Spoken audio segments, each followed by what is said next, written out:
God of War 3 was a huge hit like no one would have ever believed, selling about 5 million copies at the time of release. And why wouldn't it be? The gameplay was filled with top-notch weapons and mechanics. The plot was a more than satisfying conclusion to the Kratos villain arc that was established in God of War 2, despite the plot holes that came with it. And visually, the series ended up making a miraculous transition into the HD era, but somehow more people were clamoring for new adventures with the Destroyer of Olympus after a conclusive ending, so the fine folks over at Ready at Dawn came in with the handheld prequel to the second game, known as God of War Ghost of Sparta. But was it any good? Let's have a look at it. Ghost of Sparta is the hack and slash game that everybody expected from God of War at the time, with a ton of combat encounters mixed in with puzzles and platforming, plus the juicy ass set pieces that once again has a really solid combat system for a handheld PSP game, giving you two melee weapons to work with. First up, we got the Blades of Athena, the game's all-rounder weapon used to manage them pesky hordes of enemies that come your way, allowing Kratos to reach far-off enemies using the light attacks. They can even be used to drag enemies to slam them into each other through the Orion Harpoon. This time the attacks are leaning more towards the heavier side of the spectrum, because for some reason the only aerial attacks that I was usually able to pull off was the front flip of death that he had in God of War 1, 2, and 3, and Chains of Olympus, ending in a heavy slam.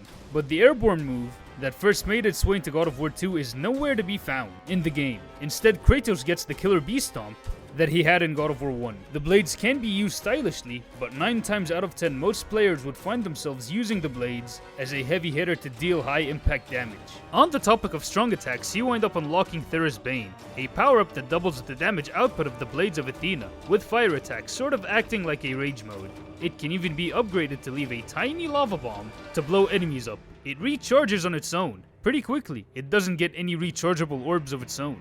Next up, we got the Arms of Sparta, the 300 spear and shield combo that is the game's fast-paced stylish weapon, used for lightning-quick combos that manage to look pretty flashy and brutal at the exact same time. Most players will have an easier time lifting enemies off the ground using the shield. Hell, even the spear has a literal million stab that can be performed in the air to juggle enemies or extend the combo. The arms also has its fair share of heavy attacks with the shield that'll be used to block, perfect parry, and even smash a lot of the creature's heads in. One thing to note about the arms is that it can be thrown around as a projectile to hit far-off targets and to juggle a few foes, a lot like the Bow of Apollo and the Typhon's Bane, since there's no item that'll give you that option. Oh, and this arsenal is handed to you by the one and only last Spartan, the OG Atreus, who managed to survive a large-scale massacre by Zeus twice. Rest in peace to the GOAT who needed his own spin-off game that we aren't gonna be getting anytime soon. What an unfortunate missed opportunity indeed.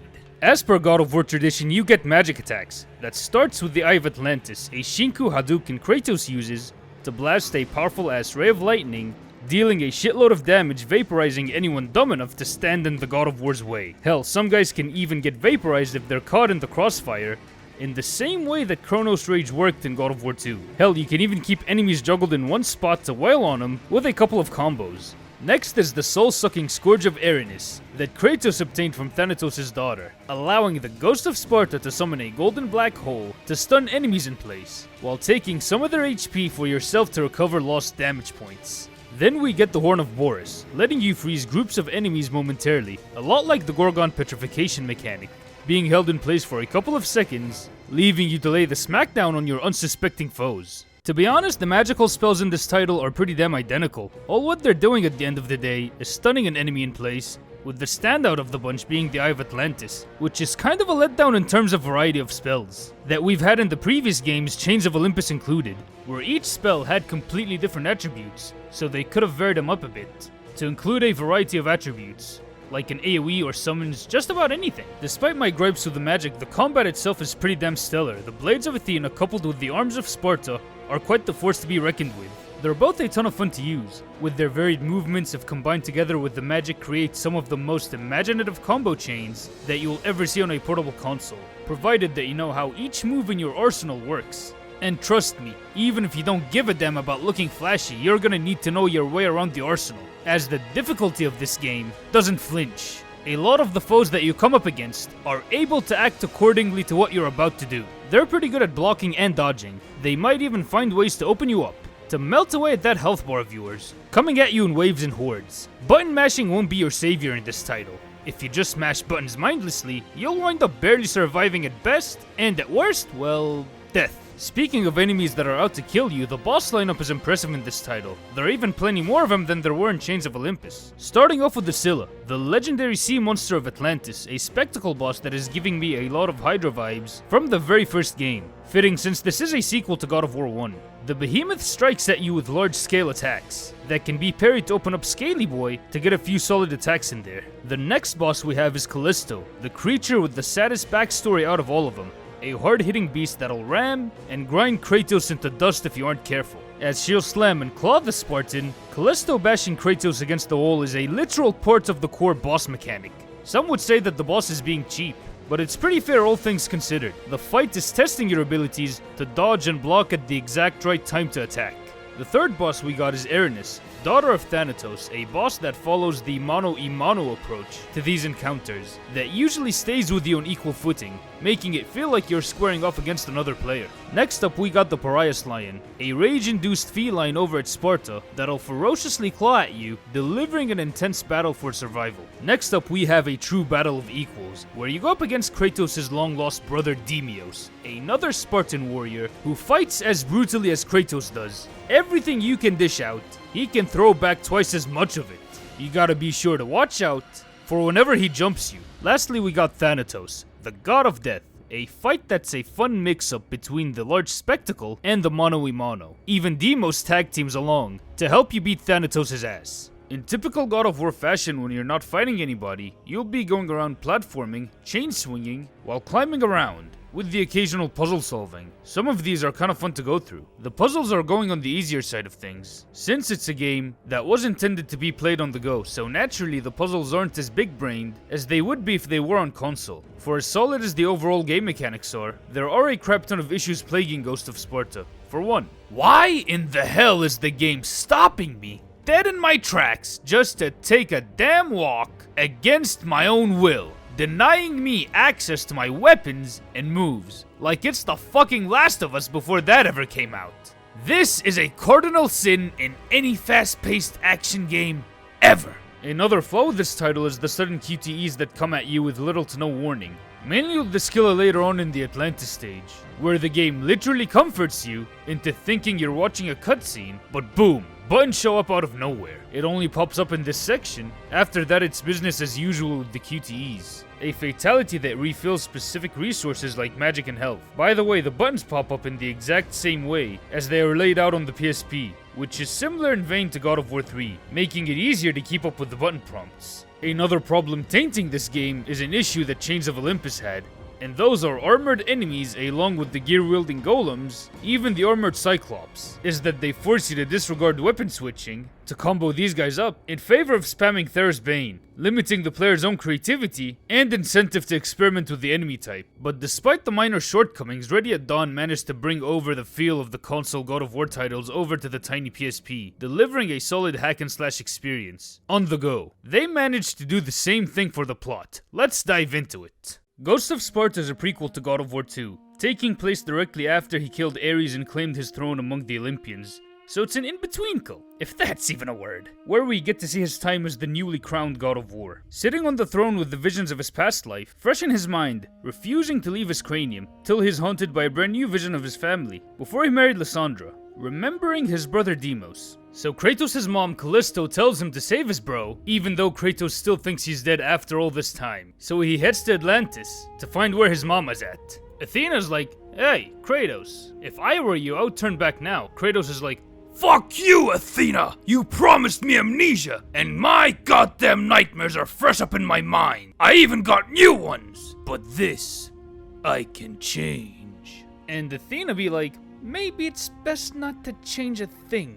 So begins the adventure to find your long-lost brother to maintain what little semblance of family Kratos has left. There is a lot to like about this plot, and I mean a lot. First off, by taking place before God of War 2, the game explores Kratos' main reason for rage and outright hatred towards the other Olympians. That wasn't the opening of God of War 2, so you start to get an understanding of why Kratos was going berserker mode across the city of Rhodes at the start of that game. Because the ashen-skinned warrior goes through the saddest journey of his entire run in this series so far. I mean, the dude finally finds his mom who he hasn't seen in years. thinking it's some sort of a bad joke being played on him by the gods. But she tells him where to find his brother, and after letting him know that Zeus is his pops, turns into whatever the hell this thing is because of a failsafe Zeus put on her, leaving Kratos no choice but to kill her by his own hands, in a way going through the same motions of the night Ares tricked him into killing Lysandra and Calliope, to find out that Ares was the one who kidnapped Deimos with the same Athena who was ordering him around to do a shit ton of tasks that kept the kingdom of Olympus up and running, while also killing Ares in the hopes of having his nightmares wiped out of his mind, being Ares' accomplice, making the dude a lot angrier than he already was at most of the gods, where he doesn't give a damn about what happens to their temples or cities, stopping at nothing to save his brother.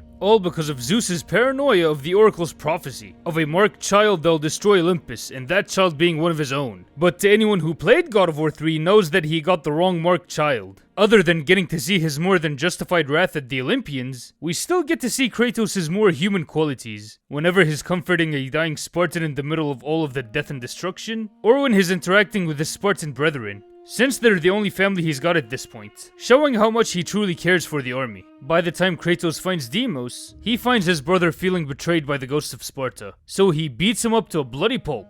Kratos doesn't fight back on purpose. He's refusing to kill another one of his family, since he has already killed enough of them already as it seems. Desperately wanting to die, he's still suicidal from all the nightmares he went through, and the sins that he committed. That even carries through when Kratos is carrying Deimos' lifeless corpse to get buried, leaving him all alone in this world, presenting a backstory that adds a lot to the beginning of his descent into madness, not only justifying his anger towards the world, but absolutely shattering a broken man's humanity, till it has been fully seeped out. One thing I'll find myself giving the narrative props for is making Kratos an absolute menace at times, since he's the god of war in this title, showing how this power can just get to his head. When it comes to the eerie way he deals with King Midas, especially with how he deals with that one Ares worshipper, just taking no shit from those who stand in his way, or dishonor him, having more power than he knows what to do with, so of course he'll abuse it. But there's only one small issue I have: Kratos and Deimos settle their differences way too quickly, just to wrap things up. They could have added an extra mission or boss with Deimos to flesh out their team up instead of directly after getting swiped by Thanatos. One other issue that I do have is with Thanatos. I mean, it's cool that he's there, and you get to savagely murder the bastard, but he's not exactly a looming threat like Ares was in God of War 1, since I couldn't feel his presence looming over my shoulders. But other than that, God of War Ghost of Sparta tells a solid tale that gives more context to Kratos' anger towards the gods of Olympus, as he explores more of his past, finding out how untrustworthy these gods actually turned out to be in the grand scheme of things, robbing him of his whole humanity, transforming a broken man into an absolute killing machine. And here's the kicker: the game's dark storytelling is complemented by the atmosphere that's presented. Let's talk about it. The title gives off the feeling of despair and darkness through a lot of the drab environments that you come across. A lot of these locations are outright horrifying. It even gives a couple of DMC1 areas a run for its money. At first you got the ship to Atlantis, with the grey sky and the unstable ship that looks like it's about to sink at any moment. Not only being a nice God of War 1 callback, but you get the feeling that Poseidon is actively working to hold Kratos' attempts to reach Atlantis. Hell, even the city itself gives off the vibes that it has been disheveled, with Sparta being the safest place in the entire adventure's runtime. The Realm of Death is a terrifying cesspool of misery and despair, a fitting home to the God of Death. The OST in Ghost of Sparta kicks as much ass as the rest of the series' soundtrack, by having roaring melodies whenever you're brutally tearing away at your foes. So in short, Ghost of Sparta is the darkest looking game in the entire series, to complement the dark story being told, and I'm all here for it. God of War Ghost of Sparta, despite all of its flaws, is arguably as underrated as Chains of Olympus is. The title delivers a solid yet simple story that fleshes Kratos out as a character even more, showing us a very smooth transition from God of War 1 sad Kratos to rageful God of War 2 Kratos, contextualizing a lot of his actions in the second and third games, with a fun and satisfying combat system that delivers the God of War experience on a handheld console, so I'll give it a solid S rank. It's a shame that most players won't get a chance to play this gem of a title, since Sony ain't planning on porting it or the rest of the Greek games over to the PS5, so I highly recommend playing it through any means necessary, if you're a fan of these games, so emulate it! That's how I tried it out. After the success of God of War 3 and the moderate success of Ghost of Sparta, by then the series in the minds of most fans has already been concluded. I mean, Kratos straight up unalived himself Dante style, finishing off what he set out to do at the beginning of the first game. It was safe to say that the Ghost of Sparta has already bitten the dust. People thought that Santa Monica isn't gonna be making any more of these. Kratos already got his revenge on Zeus. There isn't anywhere to go from here. But Sony being Sony went over to Santa Monica and was like, "Hey, Corey, this, Kratos fella, that pale-skinned Johnny Sins looking guy, prints a crap ton of cash. We need a God of War in 2 years tops." So the only way forward to Santa Monica was backwards, delivering us God of War Ascension in 2013. So be sure to subscribe and hit the bell icon to catch the next episode of the God of War Retrospective to find out if God of War Ascension should remain forgotten or if it's a hidden gem in this franchise. This has been the Devil Joe signing out.